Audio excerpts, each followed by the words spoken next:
भारत में जो जिहादी तत्व है उसको बांग्लादेश के परिप्रेक्ष्य में समझना, इसके लिए हम लोगों ने ये आयोजन किया है।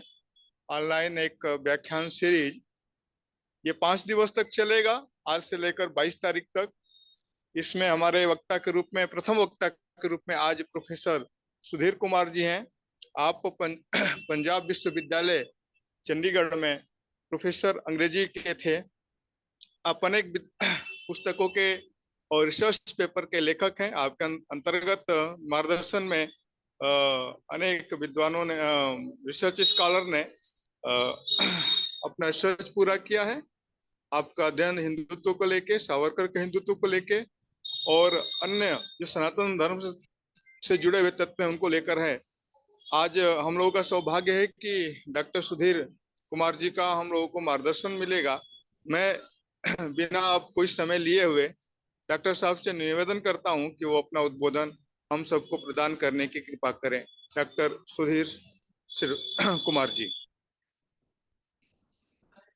नमस्कार, प्रणाम आदरणीय अजय जी को, वैद्य जी को, अश्विनी जी को और सावरकर विचार मंच के सभी कार्यकर्ताओं को, और आज की सभा में हमारे साथ जुड़े हुए सभी सुधी श्रोताओं को मैं अपना प्रणाम निवेदित कर रहा हूं। और यह बहुत ही समीचीन है कि आज का जो समय है उस समय बोध को अपने मस्तिष्क में रखते हुए सावरकर विचार मंच ने यह एक 5 दिवसीय एक श्रृंखला, व्याख्यान श्रृंखला जो कि ऑनलाइन माध्यम से है, उसका आयोजन किया है। और उसमें आज 18 अगस्त को उन्होंने मुझे यह समय दिया है कि मैं कुछ 30-35 मिनट में अपनी बात रखूं, शेष कुछ प्रश्न के लिए होगा। तो मैं प्रारंभ एक अपने वैदिक प्रार्थना से करता हूँ। ओम पूर्णमदः पूर्णमिदं पूर्णात् पूर्णमुदच्यते पूर्णस्य पूर्णमादाय पूर्णमेवावशिष्यते। ओम शांति शांति शांति। यही पूर्णता, यही अखंडता, यही यही सर्वव्यापकता, यही जिसे आप कहते हैं कि जिसे अंग्रेजी में होलिज्म कह दिया जाता है, यही समग्रता का भाव, पूर्णता का भाव, हिंदुत्व का मूल भाव है। विभाजन की विभीषिका में, विभाजन का न 30 मिनट में उसका कोई पक्ष या विपक्ष प्रस्तुत कर सकता हूं, न उसके कारणों के, ऐतिहासिक कारणों पर उस पर चर्चा करूंगा, क्योंकि वो मेरी तरफ से बहुत बड़ी अज्ञानता होगी और बहुत बड़ी मूर्खता भी होगी कि वो 30 मिनट की समय अवधि में आप विभाजन के सारे पहलुओं पर प्रकाश डालें। मैं उस राष्ट्रीय विस्मृति के ऊपर मैं आपका ध्यान आकर्षित करना चाहता हूं, जिसके कारण विभाजन संभव हुआ और यह विभाजन विभीषिका में रूपांतरित हुआ। वो कारण कौन कौन से हैं और रहे हैं, निरंतर रहे हैं, वह हमारे ऊपर, आप कह सकते हैं कि वह 11वीं 12वीं शताब्दी से जैसे ही हमारे ऊपर इस्लाम का आक्रमण होता है, क्योंकि ये जो पार्टीशन, जैसे आप विभाजन की विभीषिका, उसका संदर्भ आज का, जब जिहादी आतंकवाद से हमारा राष्ट्र दो चार हो रहा है, हमें उसी परिप्रेक्ष्य में देखना है। मैं कोई एक पॉलिटिकल डिस्कोर्स, एक राजनीतिक कारणों की व्याख्या करने, वो असंभव है। वो मेरी तरफ से बौद्धिक मूर्खता होगी कि मैं आपको उसके लिए मैं कहूं कि मैं आपके सामने प्रस्तुत करूं। मैं ये आपको उन पहलुओं के ऊपर प्रकाश डालना चाहता हूं जिनसे हमारी राष्ट्र में हिंदुत्व के प्रति एक विस्मृति का निर्माण कराया गया, सत्ताओं के द्वारा कराया गया। और वो सत्ताएं, उनको राइट, लेफ्ट, सेंटर, आप कांग्रेस, वामपंथ, उदारपंथी और ये जो तथाकथित राइटिस्ट या जिन्हें दक्षिणपंथी या भाजपाई या संघ कहते हैं, मैं उन खाकों में नहीं बांटना चाहता, उन खाकों में नहीं। यह हमारी समग्र हिंदू जाति की असफलता है कि हमने उन शक्तियों को स्वतंत्रता के बाद से पहचानने में अभी भी नहीं पहचान रहे हैं। बहुत देर कर दी। यह तो अच्छा हो कि यह हमें सोशल मीडिया से यह पता चला कि हमारे राष्ट्र के प्रति जो प्रज्ञापराध किए, जो हिंदुत्व के प्रति प्रज्ञापराध हुआ, जिसके कारण विभाजन हुआ, जो विभाजन की विभीषिका की हम बात कर रहे हैं, तो चर्चा ये होना चाहिए कि विभाजन तो हो सकता है, किसी भी ऑर्गेनिज्म का, किसी भी एक जैविक इकाई का भी विभाजन होता है, और उससे कभी कभी स्वास्थ्य भी प्राप्त होता है, सेल्स अलग करना पड़ता है। लेकिन विभाजन का विभीषिका बनना, वो कौन से कारण थे जिसमें हमसे क्या भयंकर भूलें हमने की। मैं यहाँ पर ध्यान रहे, जब जिहादी फोर्सेस की बात करते हैं, जिहादी शक्तियों का संदर्भ है आज भारत के सामने पूरी तरह से, जैसे यूरोप पूरी तरह से लड़ रहा है, जिस प्रकार से इजराइल लड़ रहा है, आज भारत को भी उसी तरीके से लड़ना पड़ रहा है, लेकिन भारत इसके लिए तैयार नहीं। तो ऐसी राष्ट्रीय विस्मृति, जिसे नेशनल अमनीजिया कहते हैं अंग्रेजी में, ऐसा राष्ट्रीय विस्मृति को स्मृति मान लिया जाना, हम आज स्मरण भी करते हैं तो राष्ट्रीय विस्मृति को अपनी स्मृति बनाकर प्रस्तुत करते हैं। यह ध्यान रहे, इसमें बहुत से भाजपाइयों को यह बुरा लग जाएगा कि कोई बहुत बड़ा परिवर्तन नहीं हुआ है, कोई बहुत बड़ा परिवर्तन नहीं किया। आपकी यह असफलता है कि 10 साल ये और 5 साल लगभग आदरणीय अटल जी की सरकार के इन 16 वर्षों में, जब आपके हाथ में, जिसे कि पूरी दुनिया ने घोषित रूप से कहा कि ये हिंदू नेशनलिज्म है, ये हिंदू राष्ट्रवाद है, जो उनका टर्म है राष्ट्रवाद, जिसे वो नेशन कहते हैं, नेशनलिज्म कहते हैं, हमारा प्रत्यय नहीं है, लेकिन आप पर तो ठप्पा लगा। लेकिन आपने उस हिंदू जाति के लिए किया क्या? क्योंकि आप खुद विस्मृति में है, आपको तो डीएनए भी एक लगता है। जो बांग्लादेश में हो रहा है, जो पश्चिम बंगाल में हो रहा है, जो बांग्लादेश में हो रहा है, जो केरल में हुआ, जो कश्मीर में हुआ। मैं अभी भी जम्मू था कुछ दिनों पहले, मैंने वहां अपने कश्मीरी हिंदुओं से बात की जो शरणार्थी हैं वहां। उनकी नजर में 370 के बाद से, 370 का जिस तरह से एब्रोगेशन हुआ, उसको हटाया गया, उसके बाद से परिस्थितियां बदलनी चाहिए थी, परिस्थितियां नहीं बदली। वहां पर हिंदू जाकर नहीं रह सकते, क्योंकि उसके बाद हम हिंदुओं ने ही, जिन्हें हिंदुओं की सरकार कहा जाता है, प्रकारांतर से यह आपको स्वीकार करना होगा कि आप अपने को किसी भी वैमर्शिक साबुन से अपने को धोती रहे, भाजपा धोते रहे ये और संघ, के हमें कोई हिंदुत्ववादी न कह दे। आप सारे विश्व की दृष्टि में, मीडिया की दृष्टि में, आम जनता की दृष्टि में आप हिंदुओं के प्रतिनिधि हैं और हिंदू राष्ट्र के प्रति आपकी प्रतिबद्धता है।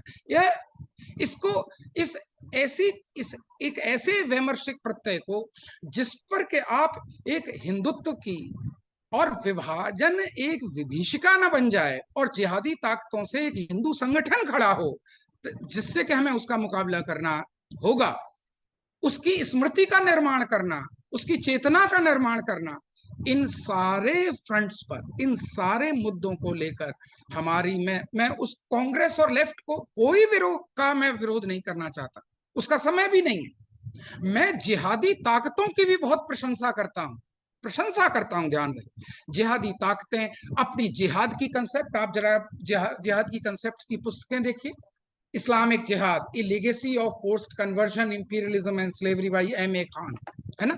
आप खुद कुरान शरीफ जाइए, उसमें देखिए कि काफिर और जिहाद का एक आर्टिकल ऑफ फेथ है उसमें, इसमें कोई तर्क की आवश्यकता नहीं है। और अगर इसके पक्ष में कोई, स्वामी विवेकानंद का भी एक छोटा सा उदाहरण देता है कि India needs the body of Islam and the mind of Vedanta, मैं उनका पूर्ण विरोध करूंगा, स्वामी विवेकानंद का भी। क्यों? वह एक कॉन्टेक्स्ट से काट कर रखा हुआ एक उदाहरण है, जिसको अधिकतर हमारे हिंदू सुधारवादी लोग, उदारवादी लोग और इवन जो मुस्लिम कट्टरवादी नेता हैं, वो विवेकानंद को बहुत उदाहरण देते हैं, उसको काट कर, उसको पूरे संदर्भ से काट कर। तो हमें, चाहे वो हमारा, जैसे मैंने कहा, हिंदुओं की सबसे बड़ी लड़ाई इस विभाजन की विभीषिका, जो जिहादी शक्तियों के हमारे ऊपर निरंतर हो रहे आक्रमणों से, निरंतर हो रही हमारे साथ किए जा रहे छल से जो आज स्थिति आ गई है, हमें उसके प्रति सावधान रहना होगा और संगठित होना होगा।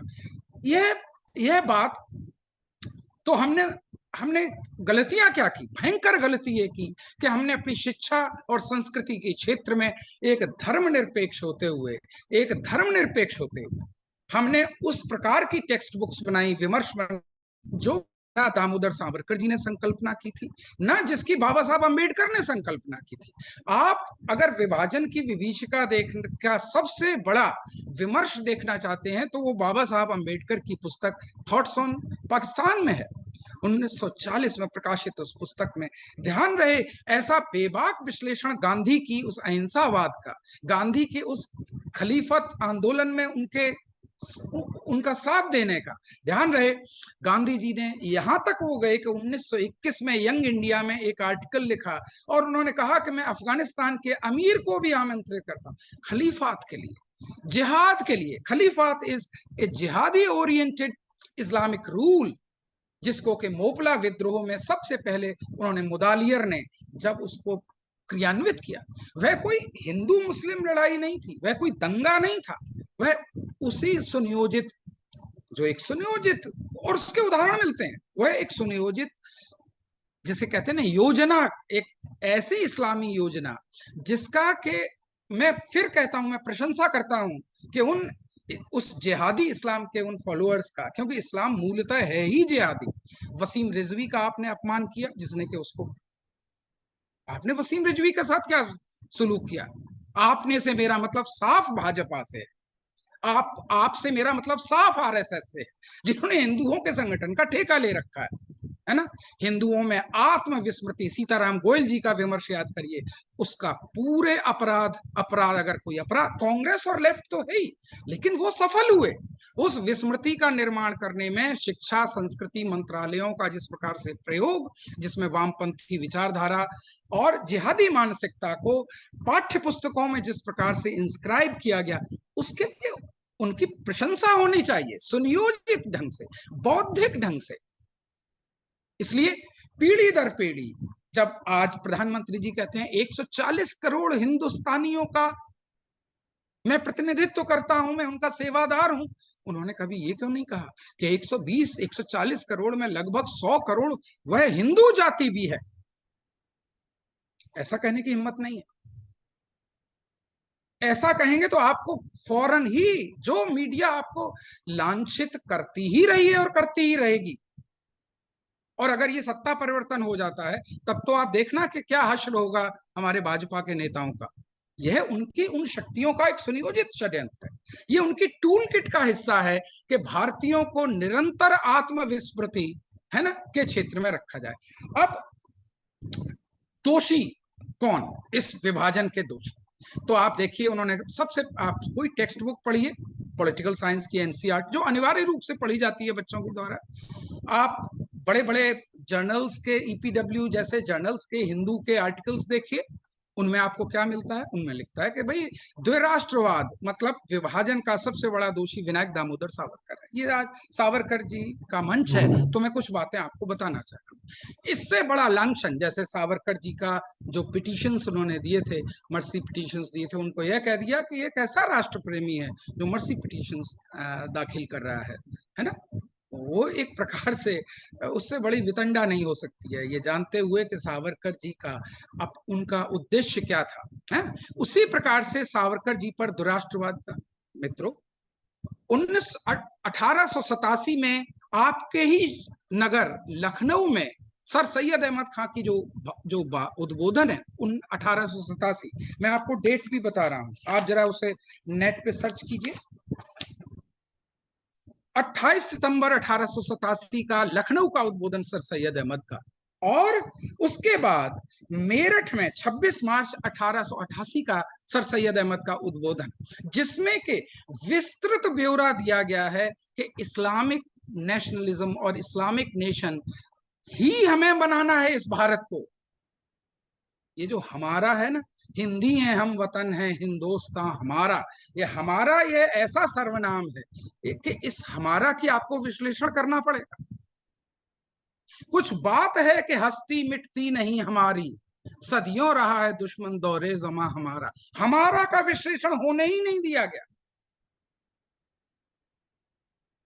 ये ध्यान रहे कि वह जो सर सैयद अहमद खां के जो दोनों डिस्कोर्सेज मैंने आपको बताया, दूसरा 26 मार्च 1888 मेरठ का डिस्कोर्स, उसमें एक पूरी प्रक्रिया दी गई है, प्रोसेस दी गई है कि ये जो दो राष्ट्र हैं, दो नेशन हैं, और इन दो नेशन में कोई भी समझौता असंभव है जब तक कि एक नेशन दूसरे नेशन पर काबिज नहीं हो जाता। बिल्कुल सोचिए, मैं तारीफ करूंगा सर सैयद अहमद खान की, जिसे मॉडर्न मुस्लिम कहा गया। समस्या उन मुसलमानों से नहीं उतनी है जिनको आप अनपढ़, अभिज्ञ और कह देते हैं कि ये तो बड़े पसमानदा मुस्लिम हैं, ये तो बड़े, जैसे आप कहते हैं कि वो तो, उनको वो पढ़े लिखे भी नहीं हैं और वो एक भीड़ के रूप में आते हैं। समस्या जिसे आप जिहादी मानसिकता कहते हैं, वो जिहादी मानसिकता, आप टेररिस्ट का जरा जीवन वृत्त पढ़िए, कोई अनपढ़ थे, जितने टेररिस्ट होते हैं वो अधिकतर MBA इंजीनियर्स, बड़े बड़े लीडर्स उनके इंजीनियर्स हैं, डॉक्टर्स हैं। उसामा बिन लादेन क्या था? बगदादी क्या है? अनपढ़ है। यही शेख सैयद मुगल पठान, इनका दिमाग है, और ये उस गजवा हिंद को, वह ये उस काफिरियत को, है ना, उसको कन्वर्ट करना चाहते हैं, दारुल हर्ब को दारुल इस्लाम में रूपांतरित करना चाहते हैं, और इसके लिए उनकी प्रशंसा करनी चाहिए, उसके लिए उनकी प्रशंसा करनी चाहिए। समस्या तो हमारे साथ है कि हिंदुओं ने अपने को शत्रुबोध से वंचित रखा। जैसे मैं आपको बता रहा हूं, मैं जम्मू गया, पनून कश्मीर के आदरणीय अग्निशेखर जी और उनकी पत्नी बहुत बड़े प्रखर साहित्यकार हैं, क्षमा कौल जी से बात की, और कश्मीर में के जो हिंदू, विस्थापित हिंदू हैं, जो शरणार्थी की तरह रहे, बड़ी चर्चा हुई, उन्होंने कॉलोनी दिखाई मुझे, किन परिस्थितियों में वो रह रहे हैं। तो जो कश्मीर में हमारा, वो भी एक विभाजन है, ध्यान रहे, विभाजन भारत पाकिस्तान का ही नहीं, आज विभाजन की कगार पर भारत के टुकड़े करने के लिए एक पूरा अंतरराष्ट्रीय pan Islamic as well as pan church oriented, जो चर्च से ऑर्गेनाइज्ड होता है, जो चर्च से संचालित शक्तियां होती हैं, वह सारी शक्तियां, और तीसरी शक्ति जो वामपंथी शक्तियां हैं, ये सारी शक्तियां मिलकर जो उनका सबसे बड़ा कॉमन एनिमी है, जो उनका सबसे बड़ा सामान्य शत्रु है, वह है भारत। क्योंकि इस भारत में ही एक 100 करोड़, लगभग 100 करोड़ हिंदू रहता है। आप PFI का घोषणा पत्र पढ़िए, उसमें 2047 तक का एक सुनियोजित प्रक्रिया दी हुई है उन्होंने कि हमें भारत के साथ करना क्या है, हिंदुओं के साथ क्या करना है। इसलिए ये अकारण नहीं है कि एक नूपुर शर्मा का वक्तव्य आता है तो सर तन से जुदा, एक कन्हैया लाल की बर्बर हत्या होती है, जम्मू कश्मीर में जो हिंदुओं के साथ हुआ, केरल में हुआ, तमिलनाडु में हो रहा है, आंध्र प्रदेश में हो रहा है, झारखंड में हो रहा है, और तो और दिल्ली में शाहीन बाग होता है, दिल्ली दंगे होते हैं। लेकिन इन सबको आइसोलेटेड इंसिडेंट्स मान लिया जाए। फिर खालिस्तानी शक्तियां, मैं इसलिए कह रहा हूं कि विभाजन की विभीषिका को हिस्टोरिसिस्ट पॉइंट ऑफ व्यू से, कि वह सिर्फ 1947 की जो डायरेक्ट एक्शन डे है, वह 16 अगस्त 1946 का नहीं है मित्रों।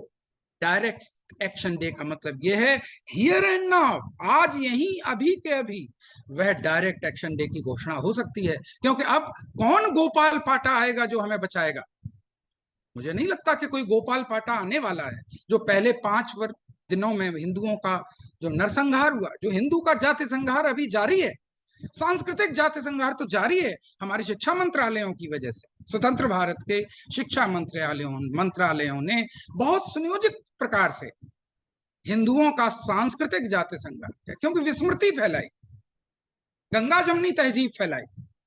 और उसमें आप देखिए उन्होंने घोषित किया कि Ambedkar is the chief culprit. तो मित्रों, मैं आपको 1-2 चीजें बता रहा हूं अंबेडकर जी का, और वो उदाहरण क्या देते हैं कि 1937 का अंबेडकर जी का जो भाषण है कर्णावती सत्र का, अहमदाबाद में 1937 में जो उन्होंने अध्यक्षीय वक्तव्य दिया, ध्यान रहे कि उन्होंने ये कहा कि देखिए, एक तो नेशन है, एक राष्ट्र है, एक स्टेट है, एक राज्य है, और एक स्वराज्य है।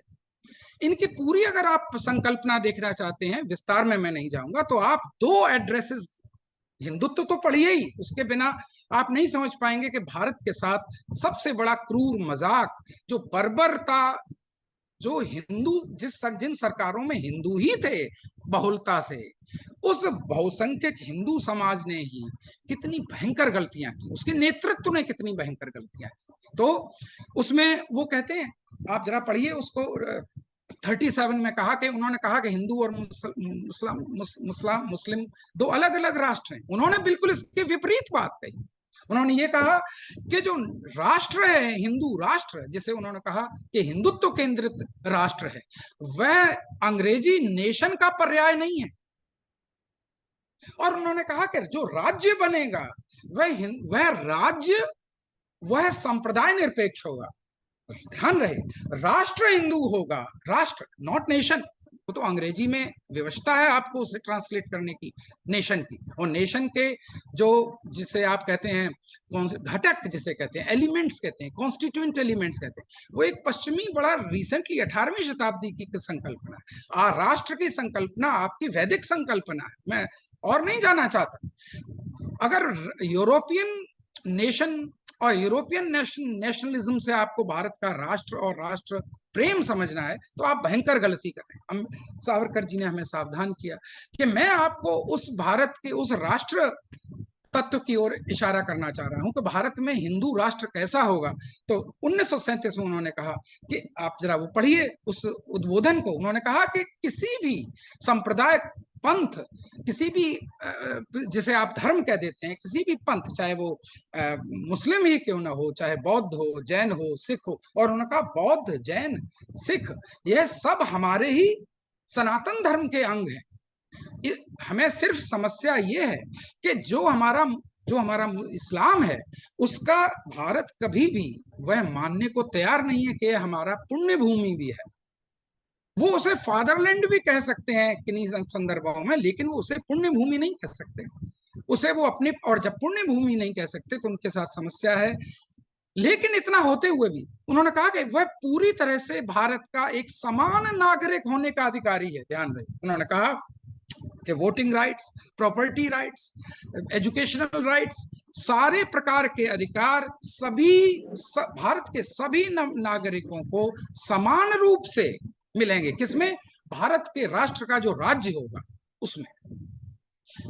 ध्यान रहे, राष्ट्र हिंदू होगा, राष्ट्र हिंदू होगा, उसकी अलग एक संकल्पना उन्होंने दी हुई है, लेकिन उस हिंदू राष्ट्र का जो राज्य होगा उसमें कोई भी भेदभाव नहीं होगा। और उन्होंने कहा, एक ध्यान रहे, आप जरा पढ़िए नागपुर कांग्रेस 1938, जरा नागपुर सत्र देखिए कि हिंदू महासभा का है ना, वो था अहमदाबाद। उन्होंने यह तक कहा अहमदाबाद के सत्र में कि भला ऐसा क्यों कि ये जो इस्लामिक माइंडसेट है, ध्यान, इसकी ही विवेचना डॉक्टर अंबेडकर ने थॉट्स ऑन पाकिस्तान में की, कि इसके अंदर की जो शांति है, इसके अंदर का जो सह अस्तित्व है, जो विवेकानंद जी ने भूल कर दी कि इंडिया नीड्स ए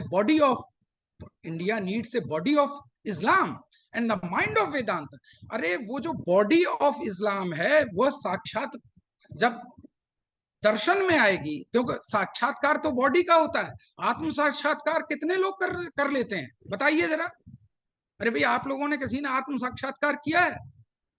नहीं किया ना। वो तो एक बहुत बड़ी जटिल प्रक्रिया है लेकिन उस बॉडी को ही विवेकानंद जी ने कह दिया कि यह तो इस्लामिक बॉडी। वो एक पत्र को 1898 में वो पत्र दिखाया जाता है, उसके भी आपको पूरी सूचना दी कि जब उसके बारे में मैंने जांच पड़ताल की कि अद्वैत आश्रम से देखा जाए कि ये पत्र की मूल प्रति है कि नहीं। उन्होंने कहा मूल प्रति नहीं, ये आपको सिर्फ सूचना के लिए देता हूं कि किस प्रकार से होता है। तो सावरकर जी ने कहा कि राष्ट्र के राज्य में कोई वो नहीं होगा। और नागपुर में तो और भी कमाल किया, उन्होंने कहा कि यदि खोजा हैं, बोहरा हैं, खोजाज हैं, बोहराज हैं, इवन क्रिश्चियंस हैं, पारसीज हैं, अगर ये हमारी भारत को, जिसकी संस्कृति है, जाति है ना, संस्कृति है, जाति है और राष्ट्र है, इन तीनों तत्वों को मानते हैं तो इनको हिंदू भी कहा जा सकता है। 1938, 1937।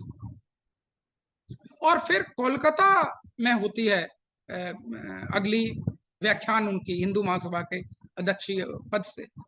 उस व्याख्यान को भी समझने की बात है। उसमें उन्होंने कहा कि कैसे गांधी जी ने इस सारी जो विस्मृति है, राष्ट्र की विस्मृति पैदा की, जब उन्होंने एक जिहादी आंदोलन खलीफात में उन जिहादियों का समर्थन किया जो पूरी तरह से न केवल हिंदुत्व, केवल के मानवता के कि, का सबसे बड़ा द्रोही आंदोलन था, जिसको खुद टर्की में कोई सपोर्ट करने वाला नहीं था, जो वहां के राष्ट्रवादी लोग थे।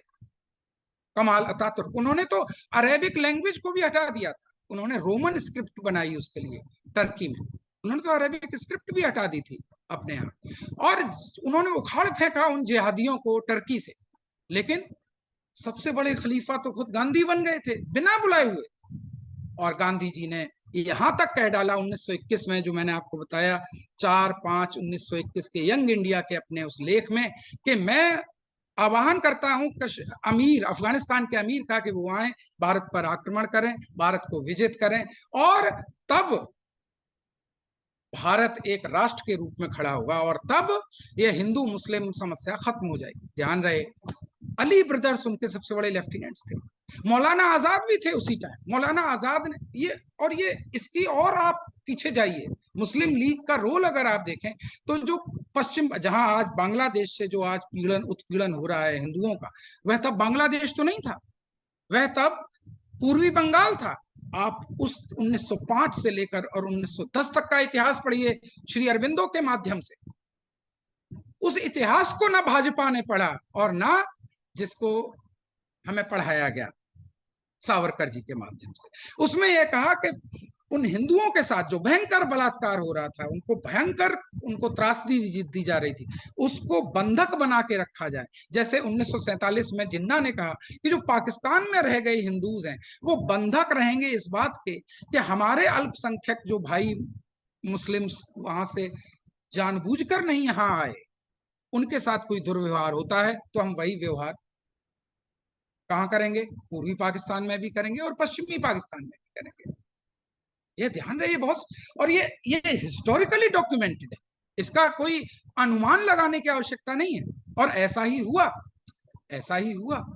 आपने बाबरी मस्जिद के उसमें देखा, परिप्रेक्ष्य में देखा, आपने गोधरा कांड देखा, आपने कश्मीर में उस पूरे स्कीमा को अनफोल्ड होते हुए देखा, आपने केरल में होते हुए देखा, आपने भारत हर जगह से, और वो विभाजक तत्व जिन्हें आप जिहादी एलिमेंट्स कहते हैं, वो आपके राजधानी से लेकर और आसाम तक। आज हालत यह है कि झारखंड में ट्राइबल्स जो हैं वो अल्पसंख्यक हो गए हैं, रोहिंग्या या बांग्लादेशी इन्फिल्ट्रेटर्स हो गए हैं। ये क्या कारण है कि जो भारत के हिंदुओं की वकालत करता है, उनके साथ खड़ा होता है, जैसे तस्लीमा नसरी, तो आपने उसको नागरिकता नहीं दी, कोई नागरिकता नहीं। भला ऐसा क्यों है कि भारत का पूरा राजनीतिक सत्ता तंत्र चुपचाप हो जाता है और वो बांग्लादेश को वह संदेश नहीं दे पाता कि अगर आपने, जैसे इजराइल ने संदेश दिया हमास को कि अगर आपने हमारे उन 1400 नागरिकों का वध किया, आज टैली 865 लोगों का वध किया, हत्या की जा चुकी है, बलात्कार किया जा चुका, हत्या, बलात्कार, उनका प्रॉपर्टी बर्निंग, ये बांग्लादेश के खुद के आंकड़े हैं। इसमें हिंदुओं का कोई दायित्व नहीं। ये ध्यान रहे, ये जो समस्या है ये इतनी जटिल है, इसमें निर्धारण हमें बच्चों को बताना चाहिए। हमारा रोल क्या होना चाहिए कि हम एक राष्ट्रीय स्मृति का निर्माण करें, उसका पुनर्निर्माण करें, और उसमें रोल हमारी, अगर सत्ता में एक ऐसा दल है जो अपने को हिंदू संगठन और हिंदुओं की एकता के लिए प्रतिबद्ध कहता है, अगर ऐसा है तो वह उस प्रकार के कार्य, राजनीतिक उसमें विल होनी चाहिए, इच्छा शक्ति होनी चाहिए, और उसको राज्य के द्वारा क्रियान्वित कराना चाहिए। ऐसा नहीं हुआ, शिक्षा और संस्कृति क्षेत्र में कतई हुआ ही नहीं। आप जरा सिख गुरुओं का वर्णन देखिए, आप मराठा वीर शिवाजी और समर्थ रामदास और पूरी भक्ति मूवमेंट, जो हमारा भक्ति आंदोलन था, जिससे कि हमारा हिंदुत्व और सुगठित हुआ, जब हमारे ऊपर आक्रमण हो रहे थे, तो वही हमारा हिंदूनेस हमारे भक्ति आंदोलन के द्वारा पुष्ट होता गया। आप एक भारत श्रेष्ठ भारत की पूरी श्रृंखला का मुझे चीफ एडिटर बनाया गया है ना, और उसके नाते जब मैंने उसके यूनिट्स देखे, मालूम उन यूनिट्स में क्या लिखा था कि भारत में मूलतः जो हिंदू धर्म है वह ब्राह्मणिकल है, पेट्रियार्कल है, एंटी दलित है, एंटी विमेन है, कास्टिस्ट है, जातिवादी है, और इसके जो लिबरेटरी एस्पेक्ट्स हैं, जब इसमें लिबरेशन होता है, इसमें मुक्ति का की कामना आती है, वह तब आती है जब इसका क्रिश्चियनिटी से, ईसाइयत से, अब्राहमिक फेथ से, ईसाइयत और इस्लाम से जब ये संपर्क में आता है, तब इसमें एक प्रकार का औदार्य, एक उदारता नजर आती है, उदारता दृष्टिगोचर होती है। इसलिए वो यहां तक मानने को तैयार है कि भारत का भक्ति आंदोलन जो है वह पूरी इस्लामी और क्रिस्तानी देन है। ये उनके यूनिट्स हैं जो बच्चों को, भारत के लाखों बच्चों को में वितरित किए जाने थे विश्वविद्यालयों और महाविद्यालयों। मैंने उस पर, यही तो मैं कर सकता था, मैंने उनसे आख्या मांगी संस्कृति मंत्रालय से कि यह क्या लिखा जा रहा है। यह तो कोई न केवल भारत द्रोही, ये तो भयंकर हिंदू द्रोह के चैप्टर्स लिखाए जा रहे हैं आपके द्वारा। मित्रों, वहां ध्यान रहे, आप एनसीईआरटी के पब्लिकेशंस देखिए, उसकी डिक्शनरीज बनी है, dictionary of sociology, dictionary of history, आप जरा देखिए उनमें क्या लिखा गया है, उनमें कौन सा पर्सपेक्टिव है। और इसलिए इस दोष को दूसरों पर आक्षेपित अब नहीं करने का समय है, अब नहीं है दूसरों पर आक्षेपित करने का समय। समय यह है कि अगर जिहादी एलिमेंट्स, जिहादी तत्व आपके समाज के मध्य में हैं और वह कार्य कर रहे हैं, वो उस इकोसिस्टम को बना रहे हैं, जैसा कि कश्मीर में बना दिया, जैसा उस इकोसिस्टम को केरल में बना दिया, जैसा आसाम में बना दिया, और जैसा वो क्रमशः सारे भारत के एरियाज में कर रहे हैं। उस क्या हमारे यहाँ रोहिंग्या घुस कैसे आते हैं, बांग्लादेशी मुस्लिम्स घुस कैसे आते हैं आपके यहाँ, इसकी भी जवाबदेही होनी चाहिए। तो ये सारे, अगर हम उस विभीषिका को नहीं समझेंगे तो हिंदुओं के लाशों की गणना करते रहेंगे, हम अपनी माँ बहन बेटियों की बलात्कृत शवों की गणना करते रहेंगे, और ईश्वर अल्लाह तेरो नाम सबको सन्मति दे भगवान जैसा भजन गाते रहेंगे, जो कि हमें हमारे महावाक्यों की बहुत बड़ा उनके प्रति वंचना हुई, उनके प्रति छल हुआ। अहिंसा परमो धर्मा, यह अंतिम स्थिति है किसी भी समाज की और की सांस्कृतिक या आध्यात्मिक चेतना की, उसको आपने सामाजिक स्थिति बना दी। अहिंसा परमो धर्मा, अहम ब्रह्मास्मि, सर्वम खलवम इदम ब्रह्मा, सर्वम खलु इदम ब्रह्मा, यह चेतना की अंतिम स्थितियां हैं आत्म साक्षात्कार के। अयम निजय परो वेति गणना लक्षित। जब तक मैं और अन्य, ये दो अवधारणाएं काम करती रहेंगी, तब तक वसुधैव कुटुंबकम नहीं हो सकता। आप प्रार्थना देखिए, ऋग्वेद में, अथर्ववेद में, यजुर्वेद में, सभी मुझको, देखिए कंडीशन है, हमारी मित्रता की एक कंडीशन वैदिक ऋषियों ने रखी, सभी मुझको मित्र की दृष्टि से देखें, पहला। फिर दूसरा, मैं सबको मित्र की दृष्टि से देखूं, और फिर पूरा भूमि सूक्त पढ़ जाइए, पूरा आप वैदिक वाङ्मय पढ़िए, किस प्रकार से दस्युओं, जिन्हें आतंकवादी कहा जा सकता है, उन दस्युओं के को किस प्रकार से मारने की, उनको किस प्रकार से मृत्युदंड देने का विधान, उनके वध का विधान उसमें किया गया है कि यदि कोई हमारे समाज पर आतंक मचाता है, उसके प्रति दस्युता के भाव से आक्रमण करता है, उसका वध ही करना चाहिए। सारा वैदिक वाङ्मय, सारा वैदिक वाङ्मय, और उनमें अहिंसा भी है। आप महाभारत और रामायण में लीजिए, जहां सत्य, धर्म और अहिंसा ये परम मूल्य हैं। लेकिन अहिंसा परक समाज के लिए आपको दंड की आवश्यकता है। अर्थशास्त्र लीजिए, आपने क्यों नहीं अर्थशास्त्र का अध्ययन किया? उसमें राजदंड है, उसमें दंड नीति है। दंड जो है वो त्रयी, वार्ता और दंड, ये आपके राज्य के मूल अंग हैं, राज्य की नीति के अंग हैं। आप दंड को हटा देंगे तो कैसे होगा, अहिंसा कैसे होगी? और इसलिए हमने हिंदुओं को धर्म निरपेक्ष वास्तव में कर दिया, वो धर्म से ही निरपेक्ष हो गए। और आते आते अगर हमारा हिंदू एक पंथ, उसमें पंथ भी है, वो पंथ से भी निरपेक्ष हो गए, क्योंकि हम बहुत बड़े अभिजात्य बौद्धिक वर्ग में हम अपने को गिनते हैं। हम कहते हैं कि यह बजरंग दल वाले, ये गौरक्षक, ये हिंदू वाहिनी के लोग, ये अनपढ़ लोग हैं, ये हिंदुओं की भीड़ है। हम बौद्धिक हैं, हम अभिजात्य हैं, हमें सारा पश्चिमी विमर्श पता है, कंठस्थ है, और इसलिए हम सेकुलर भारतीय नागरिक हैं, जो कॉन्स्टिट्यूशन में संशोधन करके आपको बनाया गया है ना।